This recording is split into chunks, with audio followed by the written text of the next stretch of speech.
Sorry for the last 4 months, not able to get any computer access during crucial time, man. Not good.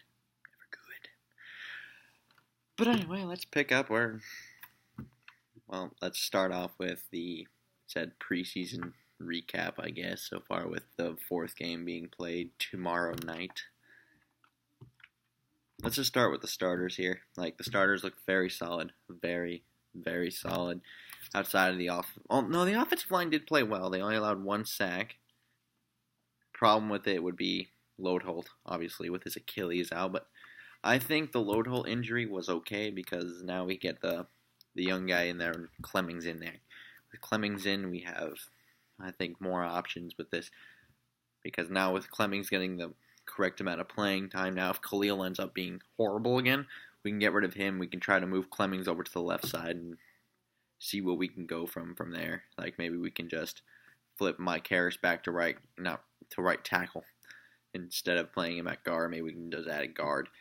Or we can find another right tackle who can play right tackle very well. So I think that would open it up more, just by having him getting the more playing time anyway. Because like I said, if Khalil ends up being bad again, we get him the right amount of playing time. We can put Clemmings back on the left side. We might be able to keep Mike Harris at right guard, meaning we can just put in Loadholt back in at right tackle. Then we have a very decent-looking O-line, maybe. So that's really the only negative I really took from this entire preseason, really. Bridgewater looked great. I think he completed something crazy, 82 or 83% of his passes. He only had one touchdown. I know a lot of people are going to look at that but he can't score. It's preseason. They're not using everything in their arsenal they have. With Mike Wallace, that one deep ball they connected on, they probably have somewhere around 10 other plays just scripted for Wallace that they haven't even shown out there, because during the preseason you don't want to show other teams on tape of what you're doing for the regular season. These games are not really game planned for the team. I think it's more of they in certain situations they're trying to figure out certain players and all these other things. So I don't worry about that as much. I don't really worry about the score as much. I do worry about performances, and Blair Walsh is by far the most concerning player. He's missed 2 or 3 field goals, I think, an extra point. It's not going well for him. He missed one in the dome in Dallas. That's a dome. Ideal conditions, everything. So I would be concerned about that personally. He doesn't really, I don't know if that contract made him complacent or something. I don't want to replace the kicker. Who are we going to replace him with? So we're definitely going to have him, but I think there's an issue there. Maybe, I don't know if the timing between the long snapper, I know there was a competition for that job. I don't know if that competition had anything to do with timing and all these other things, but hopefully that was it. There is no other issue. We're good after that. So we have all that for the preseason so far. In terms of the starters, I think the depth was nice throughout.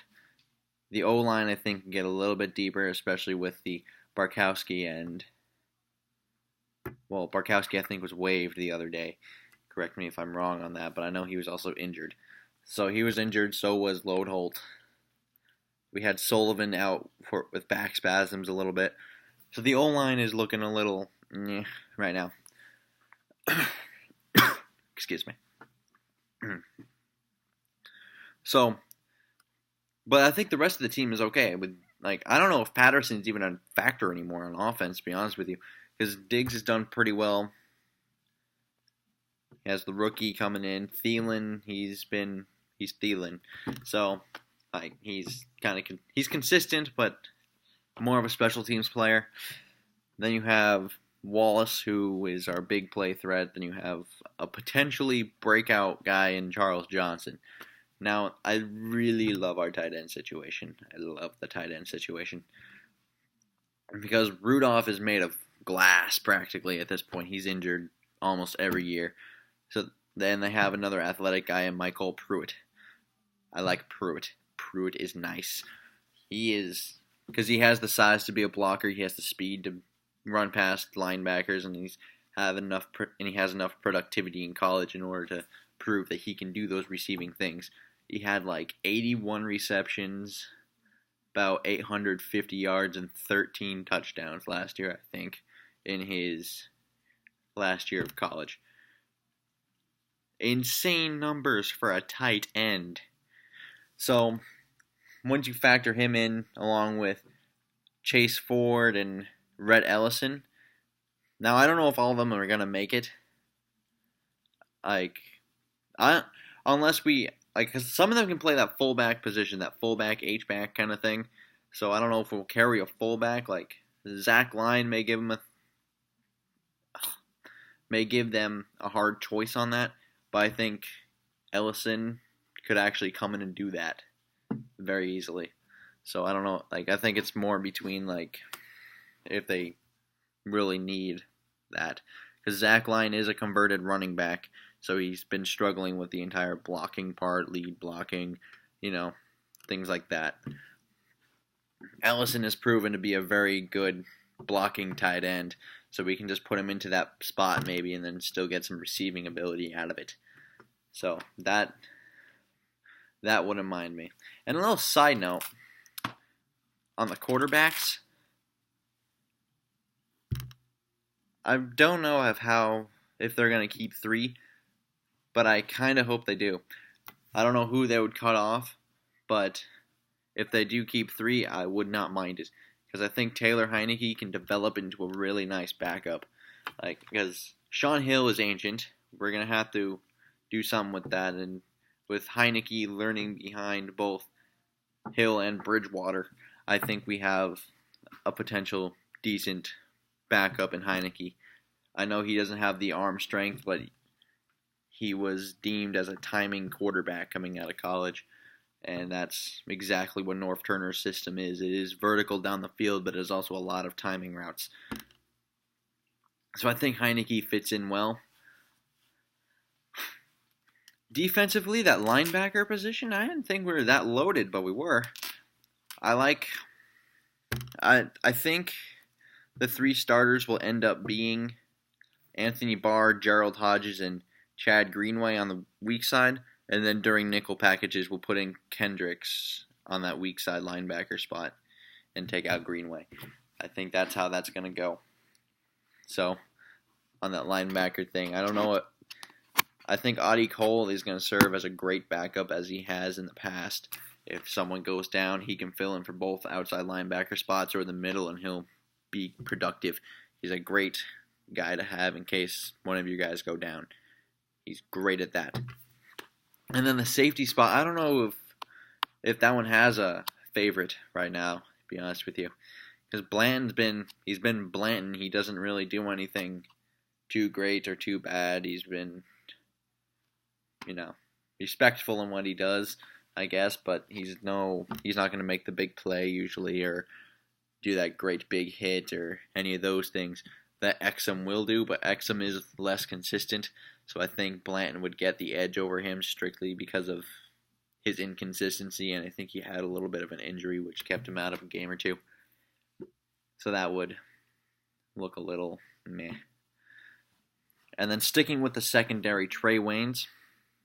He's getting better. He's no week 1 starter yet, which is why we have Terrence Newman. I don't know if this is another thing that's an issue for all of you people. But Waynes, he is a rookie. Remember what we had to go through with Xavier Rhodes? He didn't look that great his rookie year. So now, and that was a situation where it was we really had no corners either. This time we have corners, so we can actually bench him and make him, we can develop him a little bit more before we throw him out there to the fire. Which I think is great, because we have Munnerlyn to play the slot. Newman's ancient. He is, but he's serviceable. And that long ball, I think it was to Amari Cooper in the Oakland game. He had that caught on him, and he just ran right by him. That's kind of expected. I think that's when that other safety battle would come in, unless Harrison Smith's covering that portion of it. Then if you have Exum in there instead of Blanton, he could make the big hit or the big play on that interception by coming up over the top. He has that big play ability, but he's not as consistent as Blanton is with his just sure tackle, make sure he doesn't get any further kind of deal that he has going. So I think that's mainly it on the secondary, because we know what Harrison Smith is. Harrison Smith, he's good. He's good. I think he was a Pro Bowl snub last year. He should have been in there. And then Munnerlyn, he's a good slot guy. Josh Robinson's hurt, but I don't think that's really too much of a loss.